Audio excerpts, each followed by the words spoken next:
একটা লোক গাড়ির নিচে লোহার চাকার ভিতরে লুকিয়েছিল। একটা রেশনের গাড়ি তখন যাচ্ছিল, সেখান থেকে সে একটা প্যাকেট নিয়ে দৌড়াতে থাকে।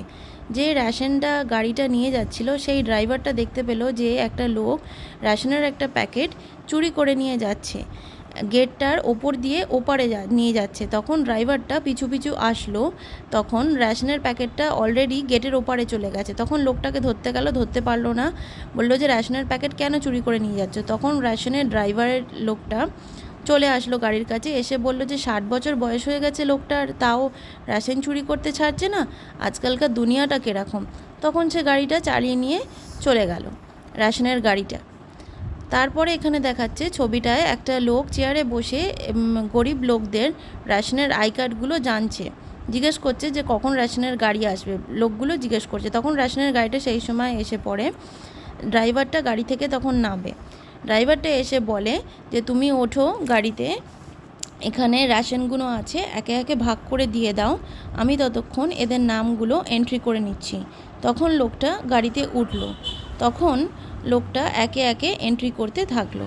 তখন একজনের আই কার্ড নিল, ফের ফ্রিতে রেশন গভর্নমেন্ট দিচ্ছে সেইটা নিয়ে গেল। লোকটা খুবই খুশি হলো। আবার দ্বিতীয় ব্যক্তি এলো, সে আবার এন্ট্রি করলো, তখন আবার দিল। তখন লাস্টে যে লোকটা লাইনে ছিল সে হচ্ছে সেই চুরি করা লোকটা, যে গল্পের প্রথমে চুরি করেছিল রেশনটা। সে তার মুখটা ঢেকে রাখলো, কারণ সে বুঝতে পারবে না, ধরা পড়বে না বলে। এবার দ্বিতীয় ব্যক্তিকে আই কার্ড দেখে রেশনের প্যাকেটটা ফের দিল, সে তখন হাসি মুখে প্যাকেটটা নিয়ে গেল। তৃতীয় ব্যক্তি এলো, সে আই কার্ড দিল, আর তৃতীয় ব্যক্তিকেও রেশনের প্যাকেটটা দিল। তারপরে চতুর্থ ব্যক্তি এলো, সে আই কার্ডটা দিল, তাকেও তখন রেশনের প্যাকেটটা দিয়ে দেওয়ার পরে পঞ্চম ব্যক্তি এলো, তাকেও তখন দিয়ে দিল। সব কিছু হওয়ার পরে তখন যে লোকটা গাড়ির ওপরে রেশনগুলো প্যাকেটগুলো দিচ্ছিল, সে বলল এখানে তো অনেক প্যাকেট আছে, লোক এখানে কম, তো এখানের প্যাকেটগুলো কি হবে। তখন যে লোকটা এন্ট্রি করছিল সে বলল ইফতারির পরে সেইগুলো মসজিদের ওখানে গিয়ে সবাইকে গরিবদের দান করে দেবে, ভাগ করে দেবে। তখন লাস্টের লোকটা এলো প্যাকেটটা নিতে গিয়ে, তখন তার মুখটা খুলে যায়। তখন ড্রাইভারটা তাকে চিনতে পেরে বলে যে এ তো সেই চুরি করা লোকটা, যে রেশনটা চুরি করেছিল প্যাকেটটা।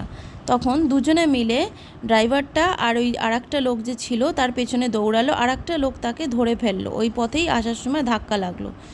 তখন ড্রাইভারটা বলল যে তখন এক প্যাকেট রেশন চুরি করেছিলে, এখন আবার রেশন নিতে চলে এসছো, গরিবের পেট মেরে কেন এরকম করছো তুমি, কী জন্য করছো, কী কারণে করছো, কী দরকার তোমার, বয়স্ক হয়ে গেছো তাও এরকম করছো। তখন যে লোকটা রেশনের প্যাকেটটা চুরি করেছিল সে বলল যে এটার কারণ আছে, এই জন্যই আমি করছি, তাহলে তোমাকে আসল সত্যিটা বলি। তখন তারপরে একটা দেখাচ্ছে বয়স্ক লোক এখানেতে বসে আছে। তখন লোকটা বলছে যে ফ্রিতে সরকার রেশন দিচ্ছে, কেন নিচ্ছ না। লোকটা বলছে, বয়স্ক কাকাটা বলছে আমি চোখেও দেখতে পাই না, আমার শরীরেরও ক্ষমতা নেই, বাড়িতে রেশন নেই। তখন লোকটা বললে আমি ব্যবস্থা করে দেবো। লোকটা ওই চুরি করা রেশনটা এই বৃদ্ধ মানুষটাকে এসে দিল, সেটাই গল্পটাতে দেখালো। তখন এই গল্পটাই ওনাদের বলল। তখন ড্রাইভারটা বলল যে আমাকে আসল সত্যি কথাটা বলনি কেন, তাহলে আমি এক প্যাকেট রেশন ওনার জন্য দিয়েই দিতাম, উনি বয়স্ক মানুষ, ওনার শরীরে ক্ষমতা নেই বলে, আই কার্ড নেই বলে উনি রেশন পাবে না। তখন যে চুরি করেছিল সে বলল সবাই তো দুনিয়াতে ভালো লোক হয় না। তখন বলল আমাকে একবার বলতে